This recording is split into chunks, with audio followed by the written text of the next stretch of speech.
इक़्तिसादी सर्वे आज पार्लियामेंट में पेश किया जाएगा। सर्वे की कॉपियां पार्लियामेंट पहुंचाई गई हैं। सर्वे में मुल्क की माशी सूरत हाल का जायजा लिया जाता है। तो इक़्तिसादी सर्वे आज पार्लियामेंट में पेश किया जाएगा। सर्वे की कॉपियां पार्लियामेंट पहुंचाई गई हैं। सर्वे में मुल्क की माशी सूरत हाल का जायजा लिया जाता है।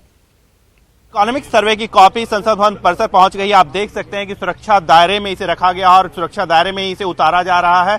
इकोनॉमिक सर्वे को आज वित्त मंत्री निर्मला सीतारमण पेश करेंगे और उस वक्त जब पेश करेंगे उस वक्त वो बताएंगे कि आखिरकार देश की हालत कैसी है, अर्थव्यवस्था की हालत कैसी है, इसके बारे में बताएंगे। और इसी में इन्हीं में बंडलों में आप देख सकते हैं कि आर्थिक सर्वेक्षण की कॉपी रखी गई है और इसे वित्त मंत्री निर्मला सीतारमण आज पेश करेंगी और देश के अर्थव्यवस्था का हाल बताएंगे कि आखिरकार किन सेक्टरों में क्या हो रहा है, कौन से सेक्टर में तरक्की हो रही है और कहां पर कमी है, और उसके बाद ही कल वो अपना बजट पेश करेंगी। तो इस वक्त संसद भवन परिसर में आर्थिक सर्वेक्षण की कॉपी आ गई है जिसे सुरक्षा दायरे में रखा गया है। सुरक्षा जांच के बाद इसे संसद भवन में ले जाया जाएगा और आज ही वित्त मंत्री निर्मला सीतारमण इसे पेश करेंगे।